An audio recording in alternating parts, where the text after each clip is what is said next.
partidos políticos y candidatos y estas cosas ya les tocan a ustedes. Es un tema ciudadano y es un tema personal. O sea, esta exposición no tiene tintes partidistas, ni decirles por quién sí, por quién no. Eso no nos toca a nosotros como diócesis, como iglesia. No es nuestro trabajo, no es parte de nuestros objetivos. Más bien, a la luz de nuestra fe, que es la católica, ¿qué tenemos que hacer en el plano de la política? Vamos a entender algunos puntos que yo les quiero compartir, que no es a título o a nombre personal de Ángel Iván, ni siquiera de la comisión, ni siquiera del obispo Gilberto Polino, que es el que está encabezando esta comisión, ni siquiera del señor cardenal. Es doctrina y magisterio de la Iglesia, que está fundada en la Sagrada Escritura y lo que nos enseñan los santos padres, los papas durante la historia de la Iglesia, en muchos años, que nos van diciendo cuál es nuestra labor, pues, como laicos, como católicos. Bueno, hemos creado un subsidio, un material que le llamamos talleres de fe, política y participación ciudadana. Ahí está el título: fe, política y participación ciudadana. Estos materiales los elaboramos ahora sí que frente a la necesidad de orientarnos un poco de cómo debemos participar. O sea, eso es importante.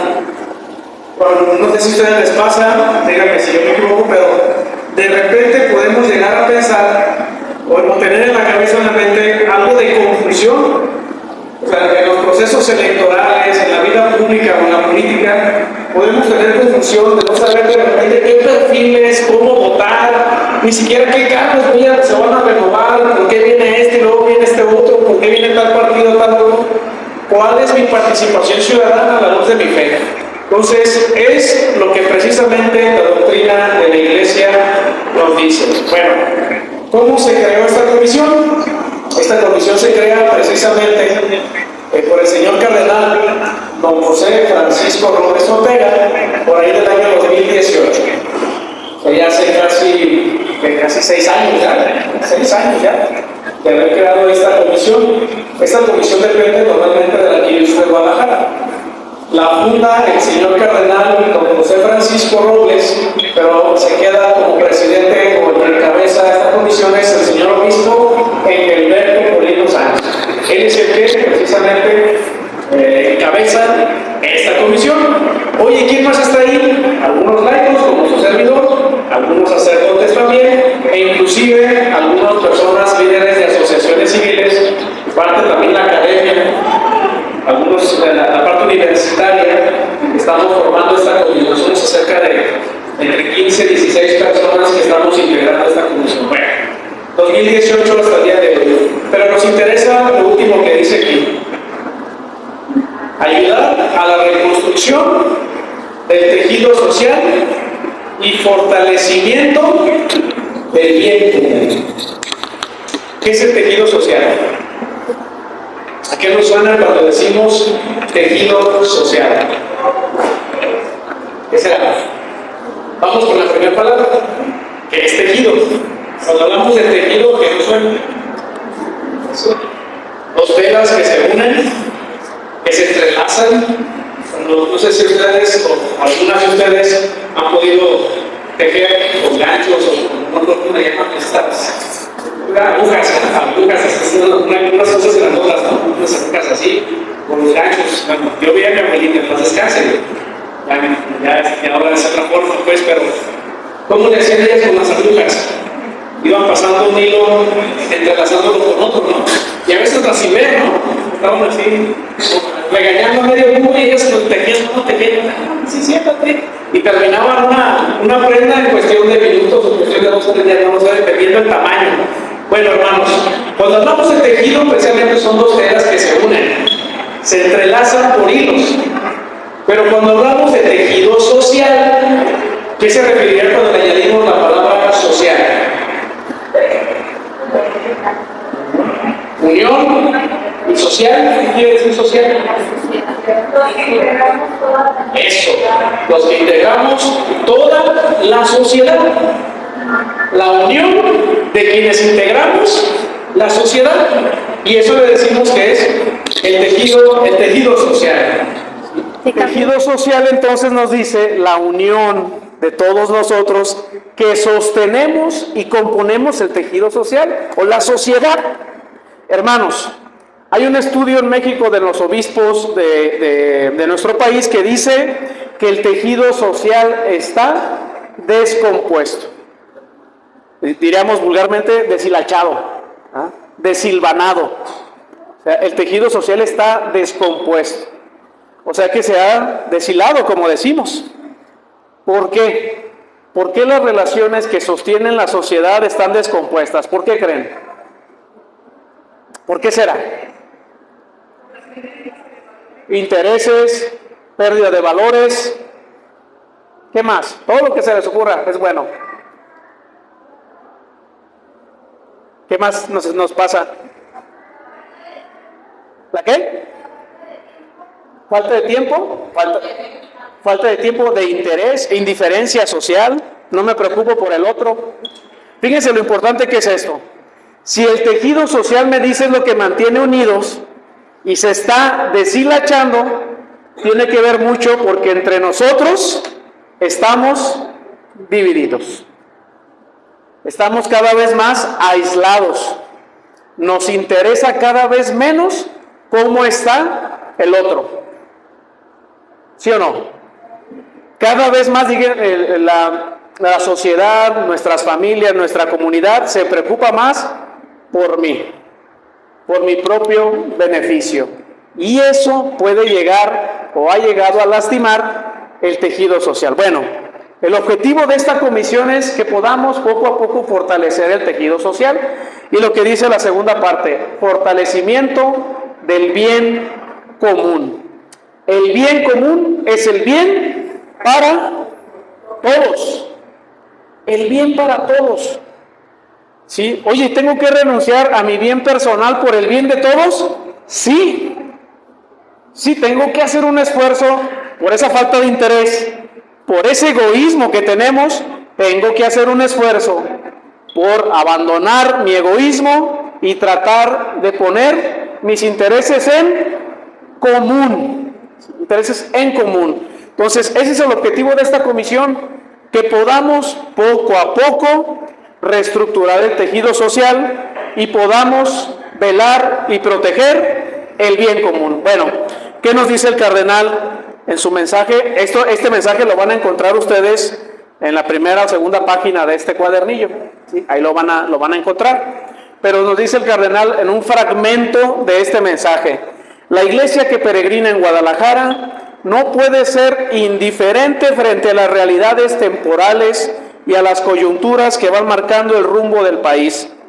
Es un deber moral ineludible para la iglesia iluminar estos procesos desde la riqueza de su experiencia histórica y la claridad de su magisterio social. Primero, la iglesia, o los que nos decimos católicos, tenemos la obligación, el compromiso de ver la realidad, analizarla y evaluarla.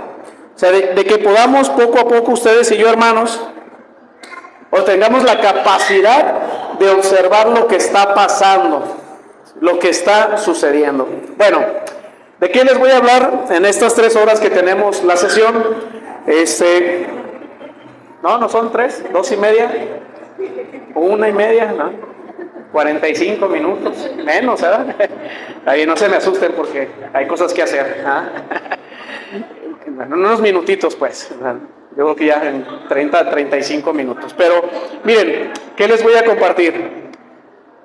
En este material que les voy a dejar de tarea no podemos abarcarlo porque nos iríamos a las 8 de la noche, no podemos, o no, a las 10, 11, pero sí les voy a dar algunas pautas importantes.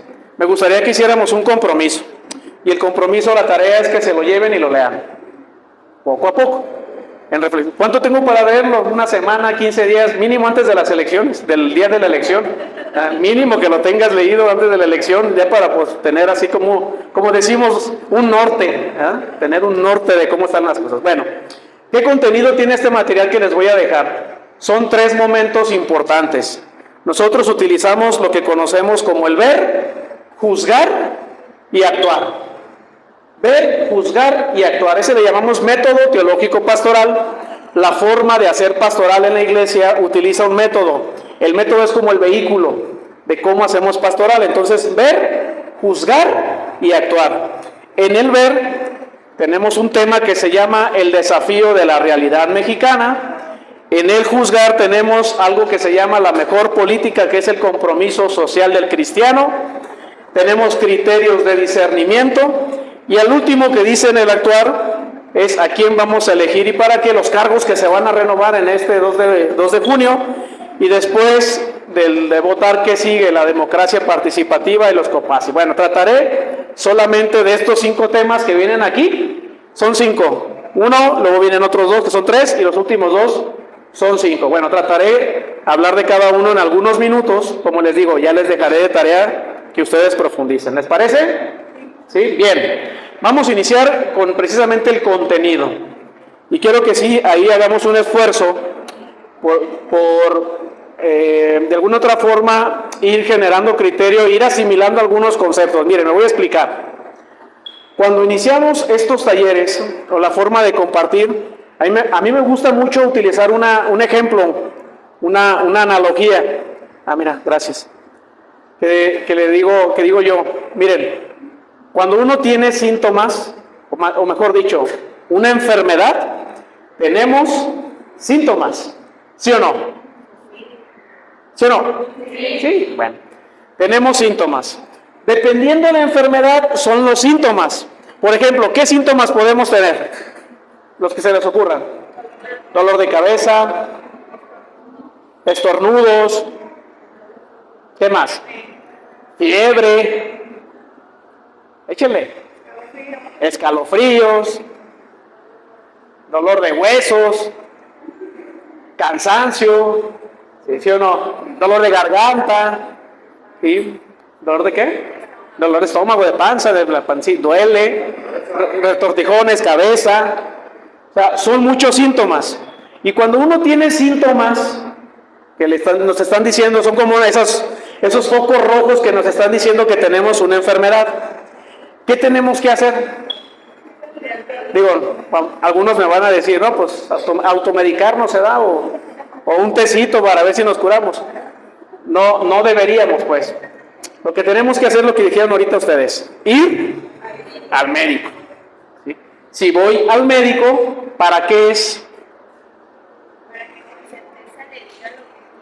Para que me diga con certeza lo que tengo. ¿Y eso cómo se le llama? Diagnóstico. Yo voy al médico para que haga un diagnóstico. ¿Sí? Y en base al diagnóstico ya me puede dar un buen tratamiento. Les platico una anécdota. Yo estuve en el seminario de Guadalajara, yo fui seminarista. Ya hace tiempo de eso. Por ahí del año 1997 entré a primero de prepa. Ya hace rato, ¿verdad? Aquí algunos jóvenes ni nacían. Entonces, en 1997 entré a primero de preparatoria en el seminario de Guadalajara, ahí en la preparatoria que está ahí por Lázaro Cárdenas, Los Cubos, no sé si ubican, bueno, esa parte, ahí está la preparatoria, ahí estuve yo 3 años. Pero cuando yo ingresé yo tenía 15 años de edad, en ese tiempo, 15 años de edad, creo que recién cumplidos 15 años. Éramos 160 jóvenes que ingresamos al primer año de preparatoria.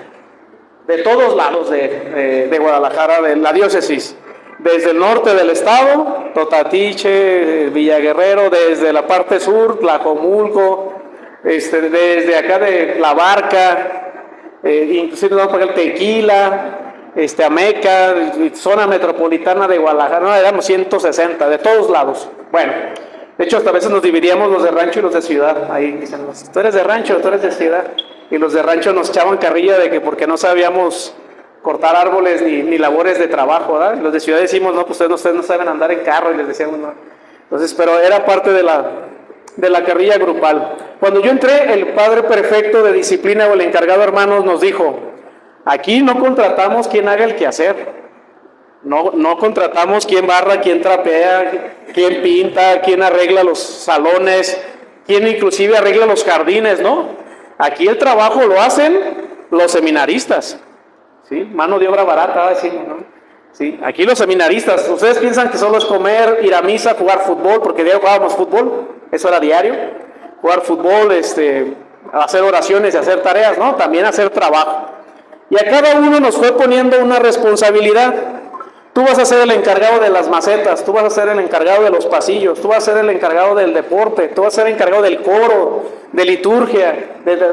Y a mí me tocó ser encargado del... Bueno, en pocas palabras me dijo, tú vas a ser el enfermero. Cuando digo, tú vas a ser el enfermero, pues yo dije, 15 años de enfermero, pues no sé de qué me está hablando. Eso sí, me enfermo mucho. Era muy bueno para enfermarme. Yo cada cambio de estación, en invierno me enfermaba y en primavera, verano, otra semana enfermo. Era ley para mí. Era medio enfermizo en mi adolescencia. Bueno, me pusieron de enfermero, entonces yo dije, me voy a preparar para desempeñar bien mi responsabilidad. Y agarré 2, 3 cajas de aspirinas y listo. 2, 3 cajas de aspirinas, digo, a ver qué se ofrece. Y llegaba un compañero y me decía, Ángel, me duele la cabeza. Pues una aspirina. Ay, me duele la espalda. Yo ya partía la aspirina a la mitad, decía, media aspirina, no tanto. Oye, estaba jugando fútbol y me torcí el tobillo, me esguincé. Caray, pues 2 aspirinas. A lo mejor 2 te ayudan más. Pero yo no sabía otra cosa. Esa es la verdad. Obviamente pasan algunos días, unos 15 días y uno de los padres nos juntó a todos los enfermeros del seminario y ya nos dijo, ¿saben qué? Para que no estén dando aspirinas así que nada más que les esté ocurriendo, vamos a capacitarlos. Y nos dieron un taller de primeros auxilios, fueron enfermeros, paramédicos, ya nos empezaron a capacitar a tal grado de que nos enseñamos a inyectar, nos enseñamos a canalizar.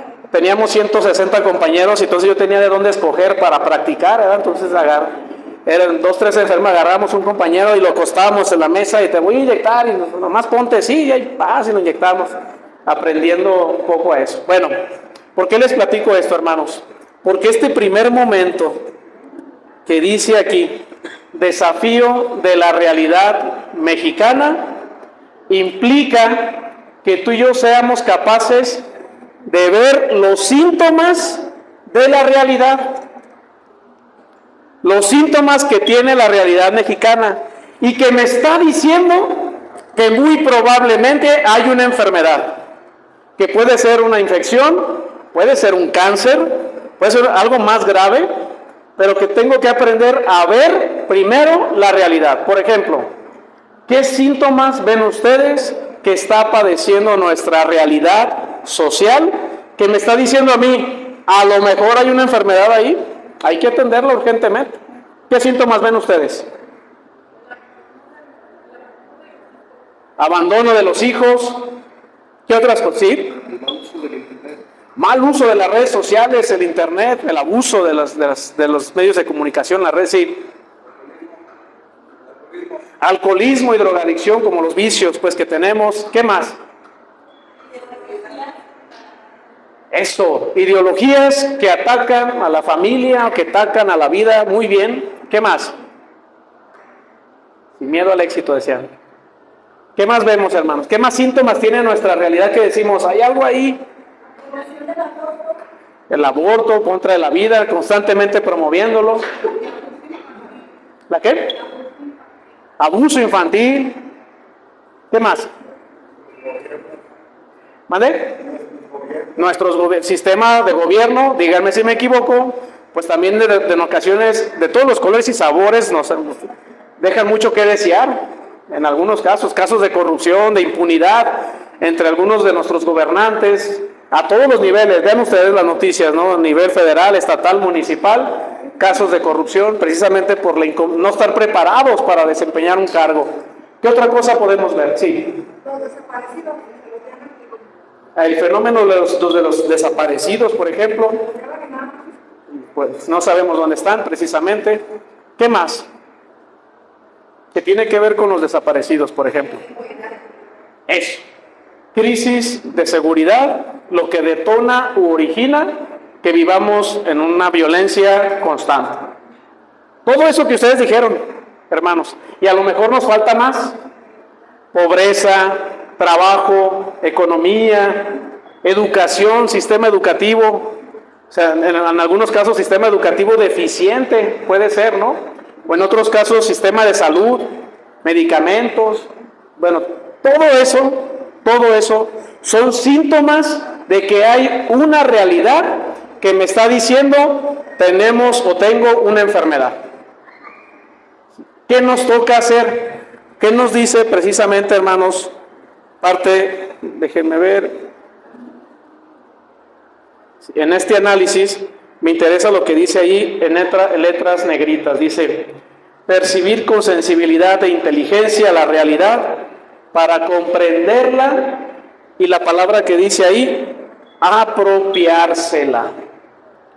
La realidad de esa que ustedes hablaron, todos de alguna otra forma o la hemos visto o la hemos padecido, o sea, la hemos sufrido. Medios de comunicación, internet, vida, familia, ideologías, violencia, inseguridad, crisis en el sistema de gobierno, tema de pobreza, tema de economía, trabajo. Bueno, todo eso lo hemos visto y a lo mejor lo hemos padecido, ¿sí o no? O en alguna ocasión hemos visto que alguien lo ha padecido o lo ha sufrido. Bueno, eso es importante saberlo, pero más importante es qué nos toca hacer. Y en eso, en el ejemplo que yo les decía del diagnóstico, tenemos que enseñarnos a hacer un buen diagnóstico. Esa realidad ya no se cura con aspirinas o mejoralitos. Díganme si se cura con eso, ¿no?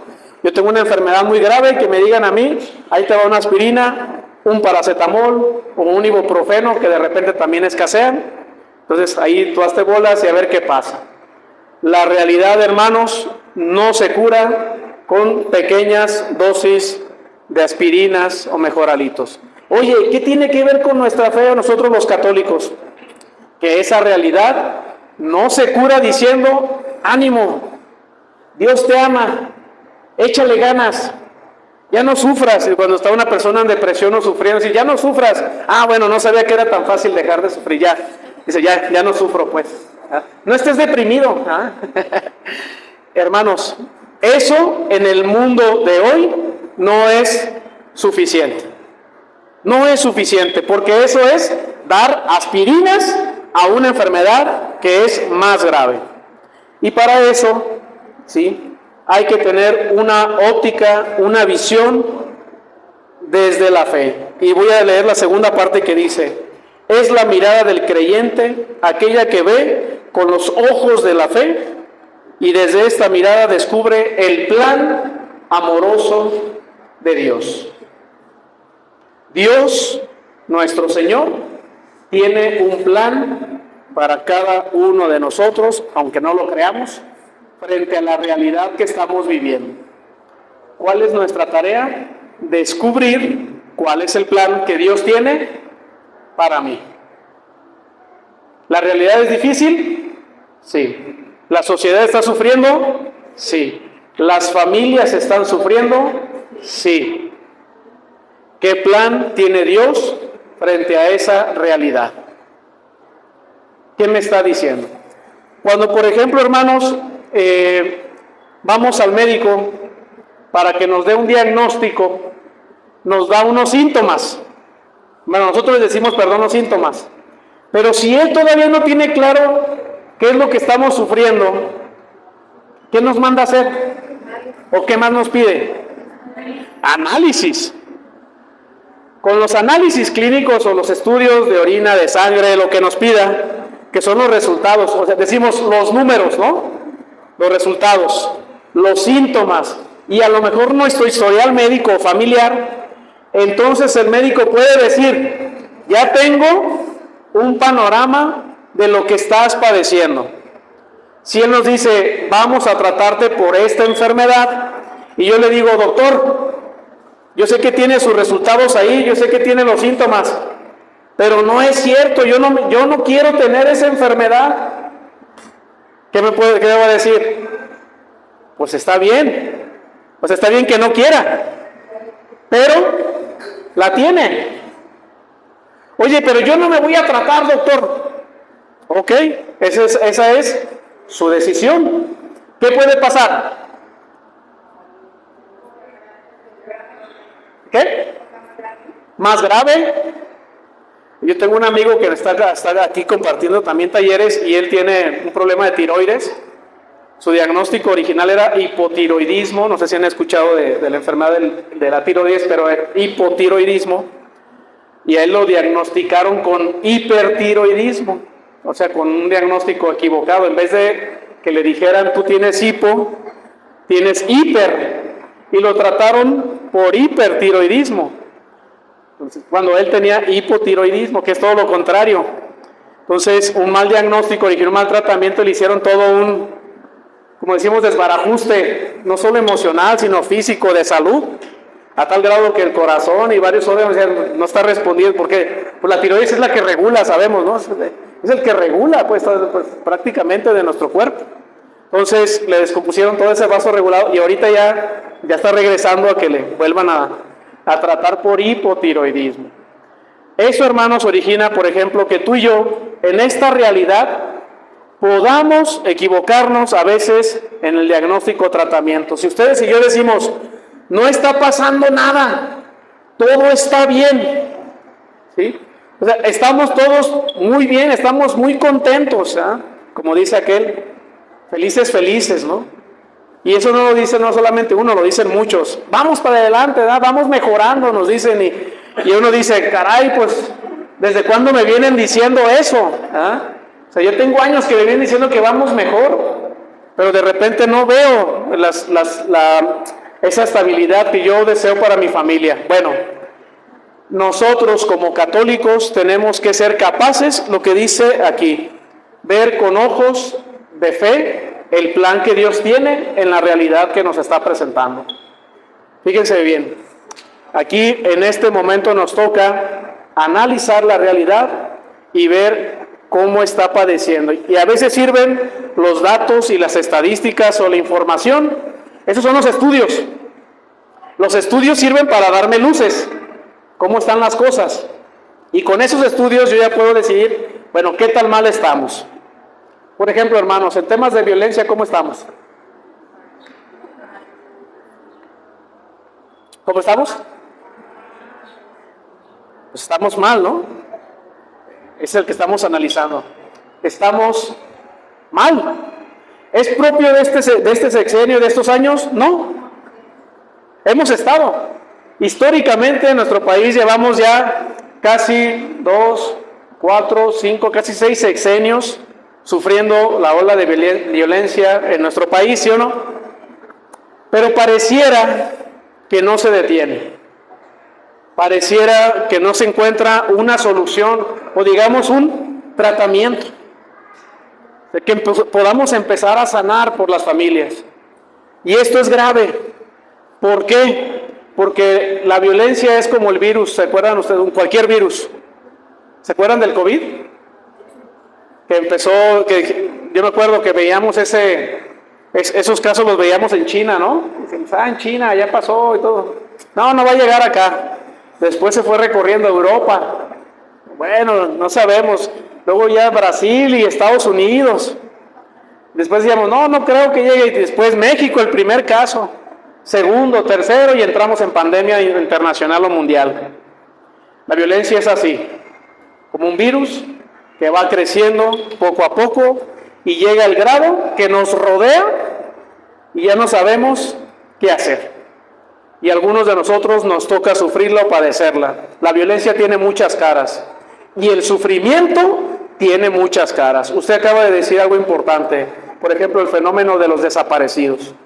Nuestro país está enfrentando una crisis muy grave de personas desaparecidas, personas privadas de la libertad, adolescentes, jóvenes, niños, niñas, padres de familia, que son secuestradas de sus hogares y que desgraciadamente no sabemos dónde están. Históricamente en nuestro país ha ido creciendo la estadística de los desaparecidos, para que tristemente les digo, no sabemos dónde están, no nos dan respuesta. Y esto se los platico yo de primera mano. Estos talleres también los estamos compartiendo en el seminario de Guadalajara, ya los muchachos ya grandes, filosofía y teología. Y en una ocasión, hermanos, invitamos a una señora de las Madres Buscadoras. No sé si han escuchado ustedes esas asociaciones. Las Madres Buscadoras o Guerreros Buscadores. Nosotros, por este trabajo que hacemos en la diócesis, podemos acercarnos a ellas. Un grupo de señoras que se organizan, que se han llevado a sus hijos o a su esposo o a esposos y que están todo el tiempo dedicadas en buscarlos. Bueno, las invitamos a que fueran al seminario. Les dijimos, ¿saben qué? Ustedes pueden compartir con los muchachos su experiencia. Y llegaron al seminario mayor de Guadalajara, y era bien curioso porque entran y llegando al seminario mayor está la capilla, en la entrada está la capilla, ahí se ve grande. Y en ese momento una de ellas vio la capilla y dijo, oye, pero yo no soy católica. Y nosotros dijimos, bueno, no quiero que nos dé catecismo, que quiero que nos hable de su testimonio de vida, lo que ha sido para usted buscar a su familiar. Y ella dijo, pues mi familiar es mi hijo de 16 años, que hace más de 4 años fue separado de mi casa, de mi familia, fueron por él, nos amenazaron y se lo llevaron. Yo tengo la esperanza que solo esté trabajando y no le haya pasado algo más, muchas cosas más. Bueno, llegó con los muchachos, así el grupo estaba de jóvenes seminaristas entre los 20 y 26 años, y empezó ella a platicar. Yo pensé que les iba a decir lo que ha sido para ella buscarlo, pero ella empezó a contar desde el momento que estaba su hijo chiquito, o sea, desde que lo tuvo, desde el kinder, cuando lo llevó al kinder, cuando poco a poco ella hasta nos platicaba ahí qué le daba de desayunar, qué le daba de comer, e inclusive cuando una vez le hizo una travesura, cómo le jaló las orejas y cómo le dio unas buenas nalgadas. Y luego en la primaria, ¿no? Le compré estos. Ella empezó a contar cómo había sido su relación con su hijo, pues en ese proceso de crecimiento. Después en la primaria, también las veces que la hizo enojar, las veces que la hizo feliz, hasta que llega el momento de cuando entra a la preparatoria y ella dice, mi hijo quería estudiar ingeniería, quería estudiar esa carrera, quería prepararse de esto, en esto, luego estaba teniendo una novia y yo no lo dejaba, y ella como si contando si estuviera su hijo ahí. Luego yo le dije como si tuviera a su hijo enfrente. Nos decía ella que le daba mucho sentimiento contar a su hijo porque vio puros jóvenes seminaristas. Dijo, pues los veo a ustedes y me imagino a mi hijo, porque ya tendría la edad de algunos de ustedes. Y entonces ella se desahogaba, hermanos, hasta el momento que dice que se lo llevaron y se ha dedicado a buscarlo durante más de 4 años, no ha podido encontrarlo, se ha juntado con más madres, más señoras, y que juntas van a donde conocemos como las fosas, van con una barra, no sé si las han visto, una barra larga que ellas le llaman líneas de vida, escarban a cierta distancia del suelo, levantan la barra, huelen con el olfato y con el puro olfato se dan cuenta si hay cuerpos ahí o no. Entonces ellas donde les dan como ahora sí que la noticia, donde puede haber alguna fosa, van con la barra, la escarban, la entierran, sacan, huelen y si detectan por el olor pues algún aroma que les diga, empiezan con sus propias palas a escarbar y sacan a veces bolsas, cuerpos humanos obviamente en descomposición, fragmentados, entre otras cosas más. Después llevarlos a reconocer a forense, dice, vamos al forense y no nos pueden dar respuesta porque tienen miles de cuerpos que no pueden dar respuesta ni de quiénes son. O sea, hay una crisis grave también ahí en el sistema forense. Lo triste de esto es que son mujeres que de repente se encuentran solas. Yo me voy a la fiscalía, me voy a la procuraduría, me voy a la seguridad pública, federal, estatal y la verdad nos sentimos solas. Somos nosotras solas. Si encontramos algún familiar, nos abrazamos, aplaudimos, echamos porras, rezamos ahí todas juntas y decimos hay que echarle más ganas. Pero bueno, y estaba ella contando mucho este sentimiento que tenía de haber perdido a su hijo, cuando empezó ella a llorar. ¿Sí? Ella empezó a llorar, empezó a desahogarse un poco. Y uno de los jóvenes seminaristas levanta la mano y dice, ¿me puedo acercar a darle un abrazo? Y ella dice, sí. Y el muchacho se levanta, se acerca, la abraza, empieza a llorar más, y empiezan los demás jóvenes a acercarse uno tras otro, a abrazarla.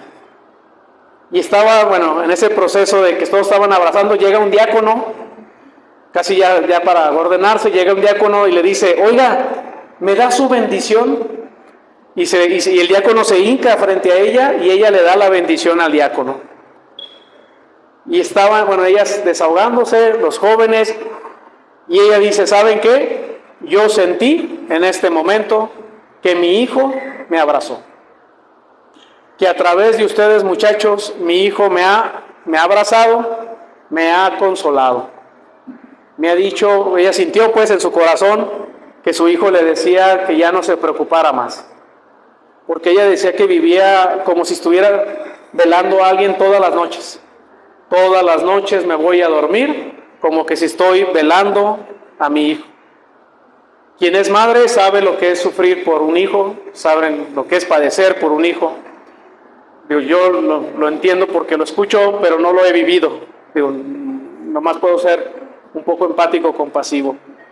Y ella dice, sentí que mi hijo me abrazó y sentí que Dios en ese momento me decía o me consolaba de que dejara a mi hijo en sus manos. Y entonces he decidido, muchachos, poner a mi hijo en manos de Dios. Ya no en mis manos, ni en manos del gobierno, ni en manos de las autoridades.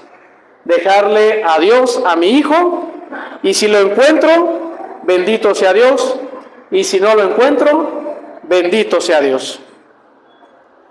Es una procesión de fe, pues una conversión de fe, mejor dicho.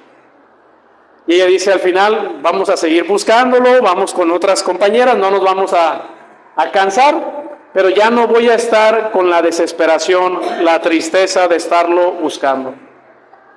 Y al último les dice a los jóvenes, ya voy a ir a misa. ¿Ah? Les dice, ¿saben qué? Ya voy a ir a misa, ya voy a regresar a misa. ¿Ah? Y dice, muy bueno, bendito sea Dios, qué bueno. Pero hermanos, en ese primer momento de desafiar, de analizar la realidad, implica que tú y yo seamos capaces de tener un compromiso social. ¿Qué nos dice nuestra fe? ¿Qué nos dice nuestra religión? ¿Qué nos dice a ti y a mí que somos católicos? ¿Qué nos dice Dios frente a la realidad del que sufre? ¿Qué nos dice? ¿Te recordarán? ¿Qué nos dice nuestro Señor? Paciencia. ¿Cuál? Paciencia. ¿Qué más? Frente a la realidad que vemos, analizamos, nos confronta y sufrimos. Paciencia. ¿Qué más nos dice la palabra? ¿Qué más nos dice la doctrina? Esto. Amar al prójimo. La misericordia. Hermanos, estamos llamados a ser misericordiosos como Dios es misericordioso conmigo. Decimos ser compasivos. Dice la palabra de Dios, los vio y sintió compasión de ellos. Estamos llamados a ser compasivos. Abrazar la realidad. A veces queremos decir, no, por esto pasa y tú alíñate y debes de hacer esto y señalamos, ¿no? Y juzgamos y condenamos y tenemos que enseñarnos a acompañar a quien sufre. Enseñarnos en la medida de nuestras posibilidades, donde Dios nos ha puesto, a acompañar a quien está sufriendo, a quien está padeciendo la realidad. Eso es nuestro compromiso social. ¿Y saben qué? Nuestra fe, lo dice el Papa, los papas en su magisterio, nuestra fe no se limita solamente a la misa, a la Eucaristía. Díganme ustedes en qué momento del día somos católicos y en qué momento del día dejamos de ser católicos. Más o menos en qué horarios para yo también organizarme, ¿no? Para ver qué voy a hacer, ¿no? Más o menos cuándo, con qué horarios del día. Eso, 24, 7, 365 días del año. No, nuestra fe, hermanos, dice, si vas a misa a orar, si vas a la Eucaristía a celebrar los sacramentos, tenemos que vivir y dar testimonio de lo que celebramos. ¿Qué dice el Padre al final de misa? Vayamos, ¿sí? ¿Sí? De lo que celebramos aquí, A darle vida y a dar testimonio allá. ¿Dónde está más difícil? Allá. Allá está más difícil. Porque aquí hacemos oración, aquí nos persinamos todos juntos. ¿Verdad? Lo hacemos. Pero allá afuera nos da hasta vergüenza. ¿Verdad? Nos da hasta miedo a veces. ¿Qué nos vayan a decir? No quiero decir que soy católico y que voy a misa. No sé qué me vayan a decir o qué me vayan a criticar. Porque también implica que yo dé testimonio. Decir que soy católico implica que dé testimonio. Y eso es el compromiso social. ¿Cómo tenemos que dar ejemplo, hermanos? Bajo unos criterios importantes, bajo unos principios importantes. Ya estamos en la recta final, no nos desesperemos. Criterios, principios, luces que nos dicen cómo actuar. La Iglesia nos da algunos principios. El primero y el más importante de todos es la dignidad de la persona humana. Nunca se nos debe olvidar nuestra dignidad de la persona humana y también la del prójimo y la del hermano. ¿Somos dignos tú y yo? ¿Somos dignos? ¿Somos dignos? ¿Tenemos una dignidad? ¿Alguno tiene más dignidad que otro?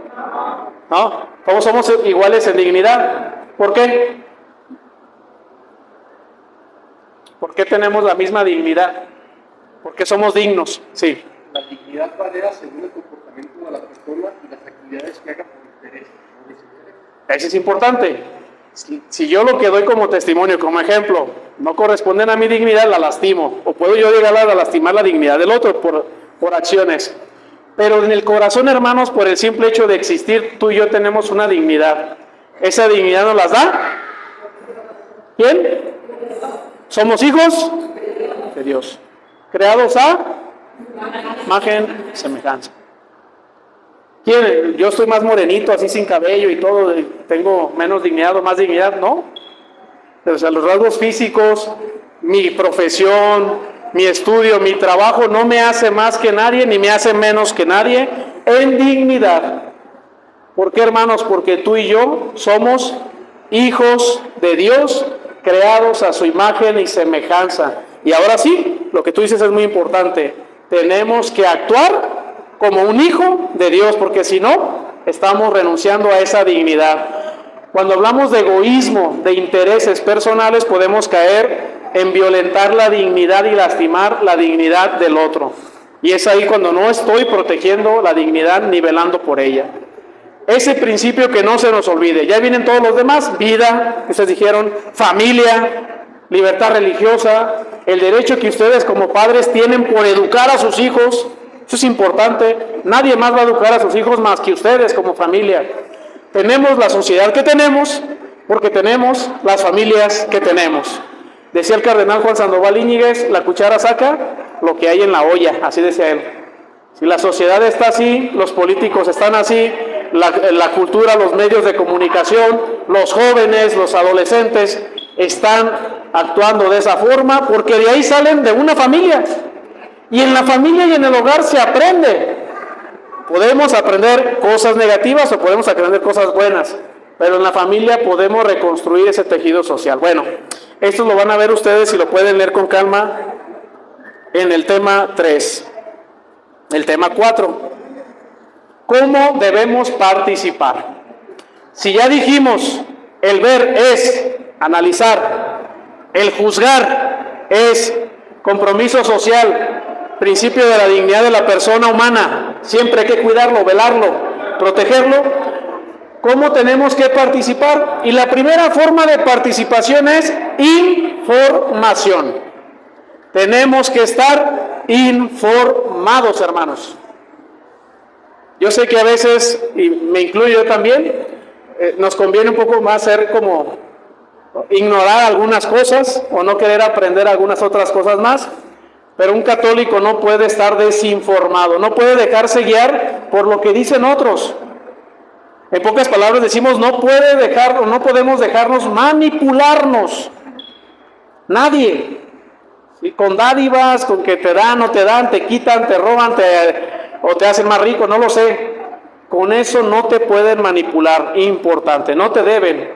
Ustedes y yo tenemos que tener la capacidad de pensar.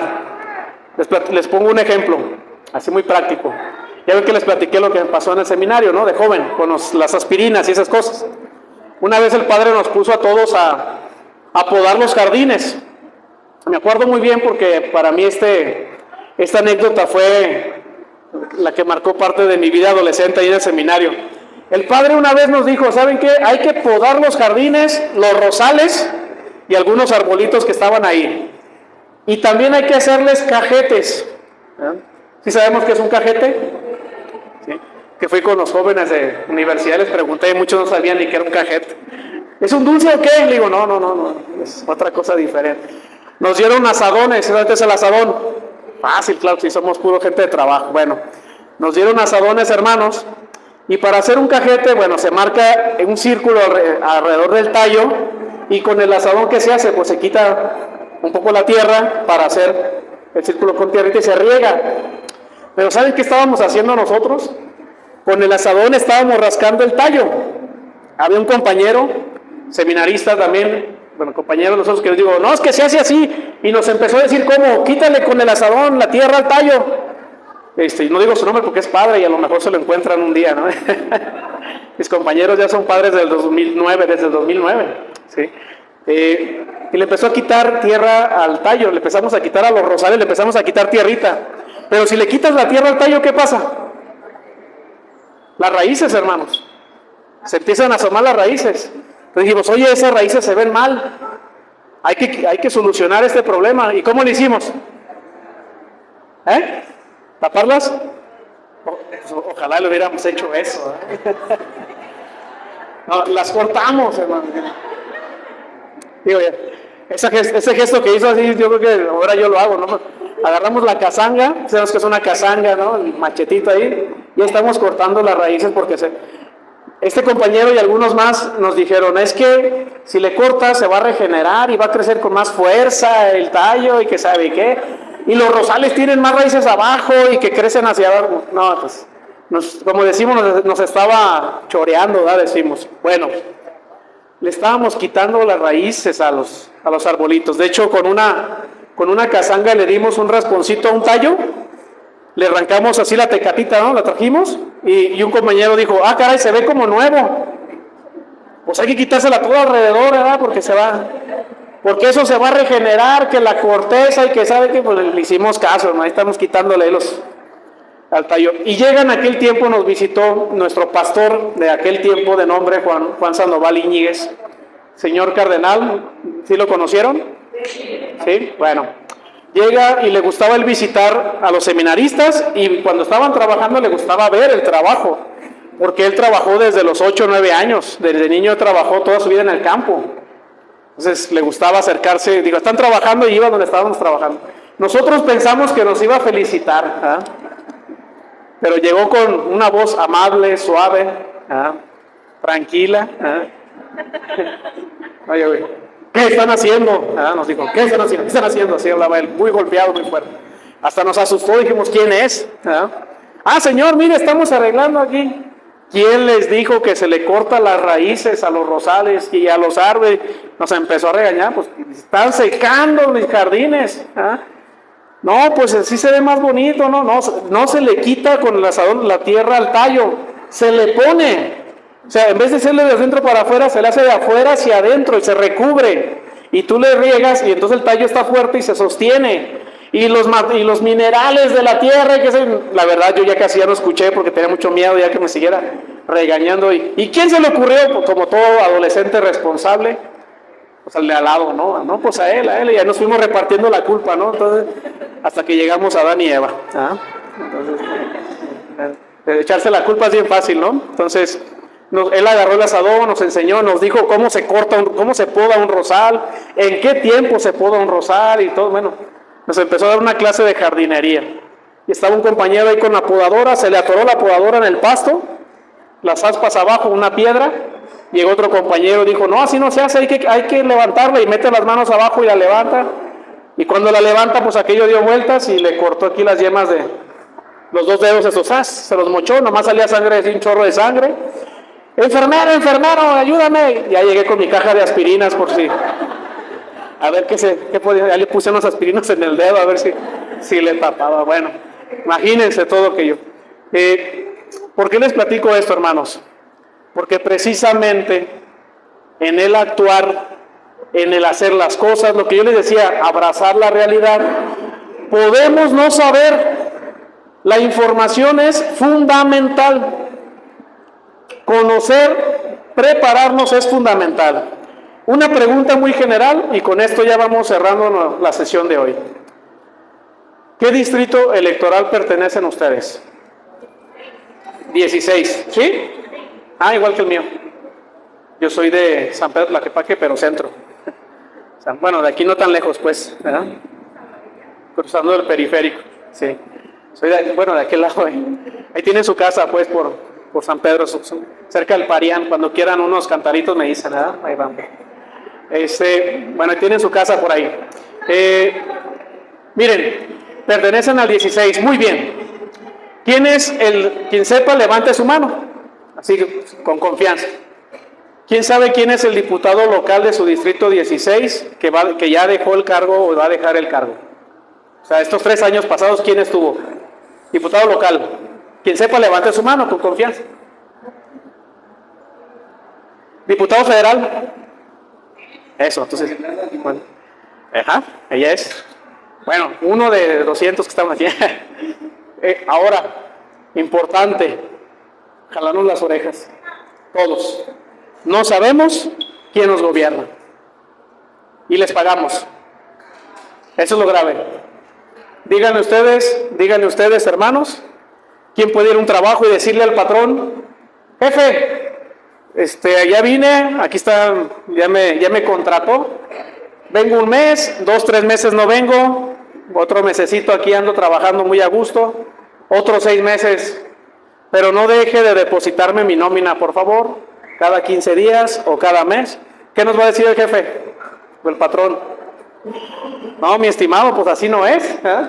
Duras una semana y no te presentas y adiós, que te vaya bien. Tarea importantísima. Qué bueno que saben su distrito, tenemos que saber quién nos gobierna porque le estamos pagando. Ustedes y yo, de alguna otra forma, pagamos impuestos de todo. México se paga impuestos.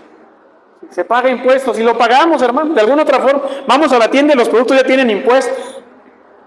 Pagamos impuestos y de nuestros impuestos, de alguna parte, surge o sale el sueldo de nuestros gobernantes. Qué bueno para un diputado, más de 120,000 pesos mensuales y no poder o no trabajar y mucho menos rendirnos cuentas. ¿Por qué, hermanos? Porque no sabemos quién es. No sabemos quién es. En este tema 4, ustedes pueden ver en su cuadernillo qué cargos se van a elegir en este 2 de junio. No vienen nombres de candidatos, esa tarea les toca a ustedes y también decidir le toca a ustedes. ¿Cuántas boletas vamos a recibir el 2 de junio? 6. A nivel federal, 3 cargos importantes. ¿Cuáles son? Presidente, senadores y diputados federales. Importante. Te vas a formar en la fila del INE para 3 boletas ahí. Presidente, senadores y diputados federales. En México y en Jalisco son tres grupos políticos, lo sabemos. 2 coaliciones y un partido. ¿Sí? En federal y estatal tenemos. Entonces, hay 3 candidatos a presidente. De los 3 partidos hay candidato a senador. También 3 fórmulas. Diputado federal de tu distrito, hay 3 candidatos de diferente partido. ¿Cuál es mi tarea? Pues ver quién es, por lo menos. ¿Quiénes son los que están viniendo a visitarme? A nivel local, ¿cuántas boletas vamos a recibir en el estado de Jalisco? 3 también. ¿Qué vamos a elegir en Jalisco? Gobernador, presidentes municipales y diputados locales. También 3 cargos ahí. Y también 2 coaliciones y un partido. Oye, Iván, ¿por quién puedo votar? Por quien tú decidas, en conciencia, corazón y valores. Tú decides. Eso te toca a ti. Por eso les decía que la parte de información es para ustedes. Oye, ¿este cuadernito me va a decir por quién votar? No, pero te va a decir qué principios defiende un católico. Eso sí. Entonces, esos principios que vienen aquí, tú los tienes que comparar con qué posturas, candidatos te pueden ayudar. Oye, ¿hay un candidato perfecto? ¿Hay un candidato perfecto? No. ¿Candidato católico? No. ¿Partido católico? No. No existe. En la política no existe. Nuestra fe y nuestra religión es para todos, ¿sí o no? Justos y pecadores, sanos y enfermos. No solo para una opción política. ¿Me explico? Todos tenemos debilidades, tenemos imperfecciones, todos nos equivocamos. Por lo tanto, la democracia, y en esto termino, hermanos, se construye todos participando. Que podamos participar. Y la participación se da primero en la información y en lo segundo, el compromiso. ¿Qué compromiso puedes tener tú después del 2 de junio? Primero, vigilar quién te gobierna. Importante. Por lo menos saber el nombre. ¿Qué está haciendo? Y que no los veamos cada 3 años, porque cada 3 años sí vienen a todas las comunidades, sí caminan todas las colonias, sí caminan y se ensucian los zapatos. Pero nos gustaría verlos también los 3 años, mis estimados. ¿Sí o no? Nos gustaría verlos los 3 años. ¿Sí? Los servicios de los 3 años, dice, ¿verdad? Los servicios básicos municipales, bueno, pero ¿saben por qué, hermanos? Porque nos toca a nosotros también decirles a ellos y presionarles como ciudadanía. Bueno, con esto voy a concluir. Este material es para ustedes. Ese cuadernillo les dejo de tarea que puedan ustedes profundizarlo y leerlo. Ahora sí con detenimiento. Y si alguno de ustedes tiene la inquietud de tener más material o decir, Iván, necesito profundizar en algunos contenidos, pues para mí sería un gusto poder dejarles más o mandarles más aquí en la escuela, dejarles más material y que ustedes digan, necesito más, pues llevarse también más. Bueno, este trabajo estamos haciéndolo en la diócesis de Guadalajara, concretamente en todas las parroquias de la diócesis. La mayoría de templos donde podamos llegar, hay un grupo de gente trabajando, de laicos comprometidos, que están trabajando en las mayor comunidades posibles de la diócesis. Y estamos creando unos consejos pastorales de participación ciudadana, donde se organiza un consejo, grupo de personas con el sacerdote, y estén ahora sí vigilando las autoridades. Eso después de las elecciones nosotros les enseñamos cómo hacerlo. Tenemos ya ahorita 42 consejos en las 42 parroquias que están organizándose con sus laicos, con el padre. Bueno, eso les quería compartir yo el día de hoy, así medio acarreado, corrimos, pero espero que en grandes rasgos el contenido y el material haga llegado y sobre todo que nos sirva de discernimiento. ¿Preguntas, dudas, comentarios, corajes, traumas, resentimientos? ¿Todo muy bien? ¿Sí? Bueno, tarea. El católico no se quita el traje ni cuando va a votar. ¿Sale? Ni cuando va a votar.